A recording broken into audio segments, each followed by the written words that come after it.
Hello friends, welcome to SSC coaching centre. दोस्तों, आज की वीडियो में बात करेंगे गणित के इम्पोर्टेंट प्रश्नों की जो आपके लिए जानना बहुत ज़रूरी है। तो वीडियो को अंत तक देखिएगा। तो चलिए स्टार्ट करते हैं। दोस्तों, पहला प्रश्न है, एक ब्रिज को एक व्यक्ति 5 किलोमीटर पर घंटे की गति से 15 मिनट में पार करता है, तो ब्रिज की लंबाई क्या है? ब्रिज की लंबाई पूछ रहा है। सबसे पहले तो यहाँ पर ये देखिए आप, क्या 5 किलोमीटर पर घंटा, समय यहाँ घंटे में है, यहाँ पर मिनट में, अलग अलग यूनिट है। क्लियर है? तो आपको यहाँ पर यूनिट चेंज करनी पड़ेगी। तो क्या करेंगे, ये किलोमीटर पर घंटे को आप मीटर पर सेकंड में चेंज करेंगे, मतलब छोटी यूनिट में आप चेंज करेंगे तो छोटी संख्या ऊपर आती है। मैं बार बार यही चीज़ आपको सिखाता हूँ। तो हमारा फॉर्मूला क्या होता है? चाल बराबर दूरी बट्टा समय, ये फॉर्मूला होता है हमारा। क्लियर?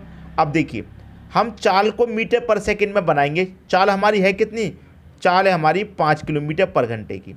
इसको छोटी यूनिट में चेंज करेंगे तो छोटी संख्या ऊपर आती है 5 बट्टे में 18।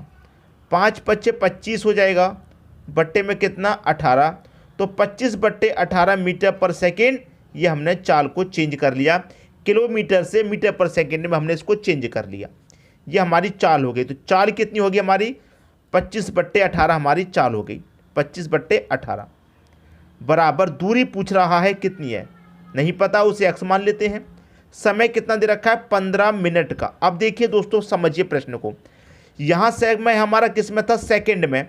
यहाँ मिनट में है, तो मिनट से सेकंड में चेंज करने के लिए क्या करेंगे? 60 से गुना कर देंगे। क्लियर है इतनी बात? अब देखिए, 6 से ये कटेगा 3 बार में, और 6 से ये कटेगा 10 बार में। 3 से 15 कटेगा 5 बार में। 5 गुने 10 कितना हो जाएगा? 50, और 50 का मल्टीप्लाई कर देंगे 25 से, तो 25 पच्चे 125 हो जाएगा, और एक ये जीरो है तो 1250। एक्स का मान कितना आ गया भाई? 1250 आ गया। दूरी कितनी है? ब्रिज की जो लंबाई है वो कितनी है? 1250 मीटर। ये हो गया आपके प्रश्न का सही आंसर। उम्मीद करूंगा कि सभी को प्रश्न बहुत अच्छे से समझ में आ गया, किसी को भी प्रश्न में कोई समस्या यहाँ पर नहीं होगी। ठीक है दोस्तों, अब देखेंगे अगला प्रश्न।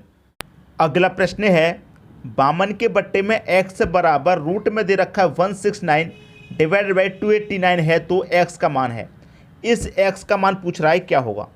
आपको दे रखा है बामन बट्टे में x बराबर, अब देखिए यहाँ पर स्क्वायर रूट दे रखा है, तो 169 का स्क्वायर रूट कितना होता है? आप कहेंगे सर 13, ये रूट से बाहर आ गया। 289 का स्क्वायर रूट कितना होता है दोस्तों? आप कहेंगे सर 17, तो हमने ये रूट से बाहर निकाल लिए। अब इसको कटा के सॉल्व कर लीजिए। देखिए, 13 एक कम 13, 13 चौके 52, 13 से ये भी कटा, ये भी कटा। अब देखिए 17 चौके कितना होता है? 68 बराबर एक्स का मल्टीप्लाई 1 से करेंगे तो एक्स ही रहेगा, तो एक्स का मान कितना आ गया दोस्तों? आप कहेंगे 68 आ गया। यही आपके प्रश्न का आंसर आ गया। बराबर में संख्याएं आमने सामने कट जाती हैं, चाहे वो ऊपर हो चाहे नीचे। ठीक है, और इस तरीके से क्रॉस मल्टीप्लाई करते हैं जब बराबर में हो। ये चीज़ें आप छोटी छोटी हैं, ये आपको आनी चाहिए कि हमें गुना कब करना है, काटना कब है। अगर बराबर में संख्या हो तो उसका क्रॉस मल्टीप्लाई होता है, और बराबर में जब संख्या है तो ऊपर ऊपर कट जाती है, नीचे नीचे कट जाती है। ये बात आपको आनी चाहिए। क्लियर है? अब देखेंगे अगला प्रश्न। अगला प्रश्न है, 7500 प्लस 1250 डिवाइडेड बाई 50 बराबर क्या।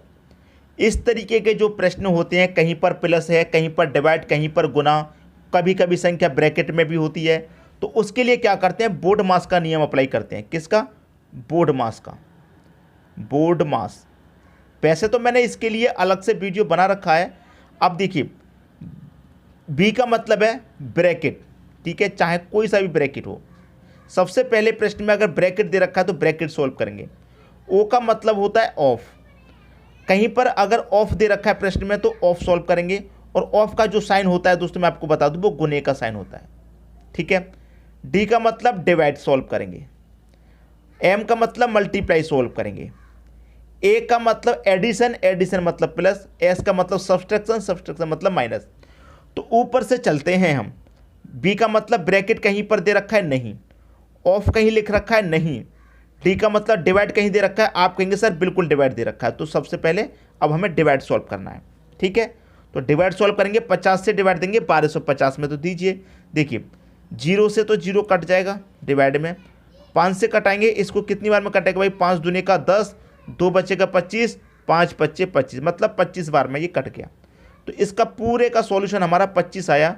और यहाँ कितना दे रखा हमारा 7500 और प्लस का साइन है और इस पूरे का मान 25 है। ठीक है, डिवाइड हो गया। डिवाइड के बाद आता है मल्टीप्लाई, तो मल्टीप्लाई हमारा प्रश्न में नहीं है। एडिशन, एडिशन दे रखा है तो हम क्या करेंगे, सीधा सीधा इनका एडिशन कर लेंगे। 7500 में 25 जोड़ेंगे भाई, 7500 में 25 जोड़ेंगे तो ये कितना हो जाएगा, जोड़ लीजिए। 05 का 5, 02 का 2, 5 7, ये आ गया 7525 आपका आंसर। क्लियर? उम्मीद करूंगा कि बोर्ड मास की जानकारी जिन बच्चों को नहीं थी उनको भी समझ में आ गया होगा।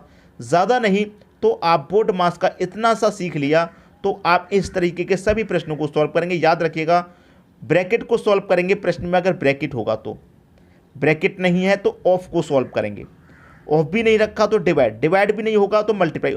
ऊपर से चेक करते हुए आना है, जो चीज़ ऊपर वाली दे रखी होगी पहले उसको सॉल्व करना, बाद में नीचे वाली को। ठीक है, अब देखते हैं अगला प्रश्न। अगला प्रश्न है 15:19 में से कौन सी संख्या घटाई जाए कि 3:4 हो जाए।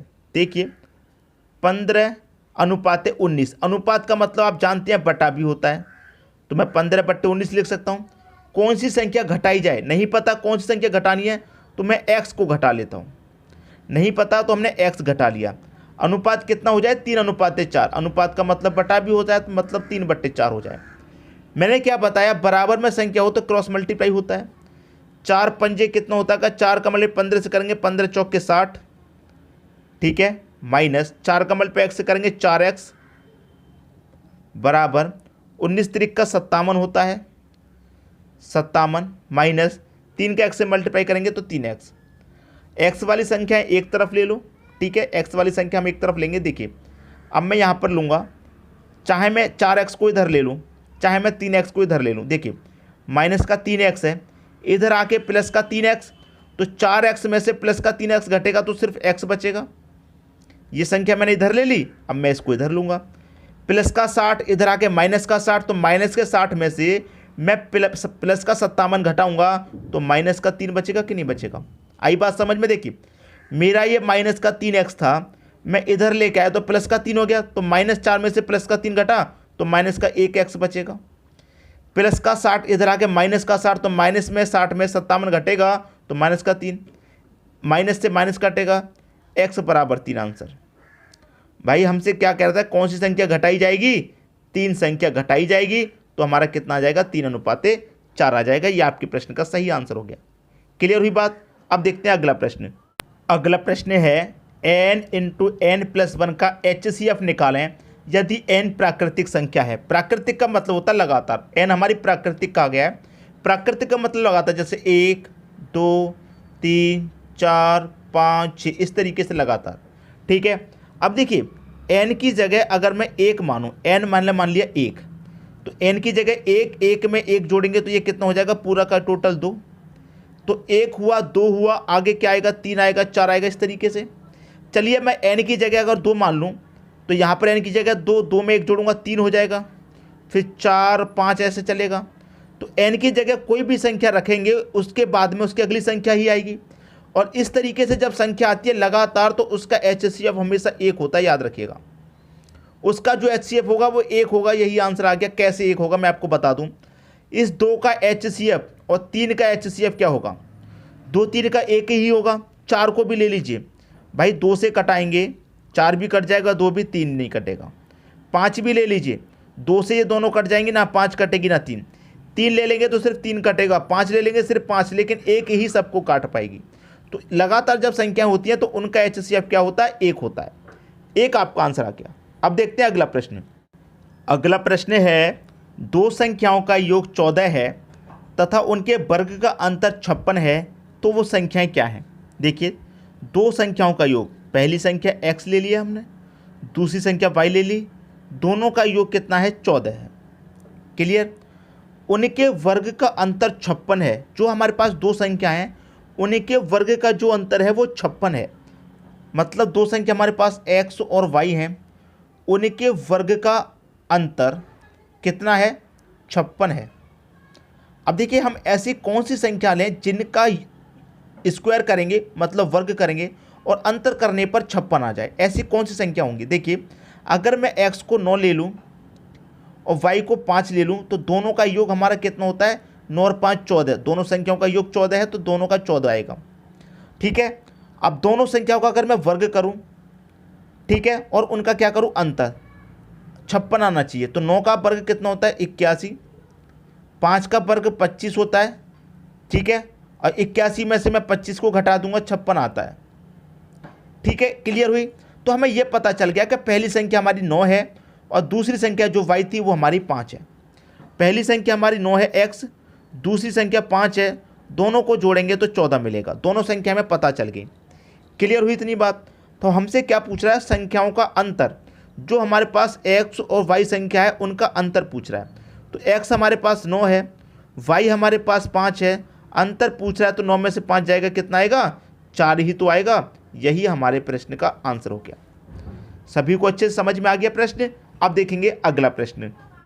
अगला प्रश्न है 12, 15 तथा 18 तीनों से विभाज्य होने वाली छोटी संख्या निकालें। तीनों संख्याओं से कट जाए ऐसी छोटी से छोटी संख्या हमको पता करनी है। मतलब ये है कि तीनों का अगर आप एलसीएम ले लेंगे तो वो एलसीएम इन तीनों से कटेगा बिल्कुल।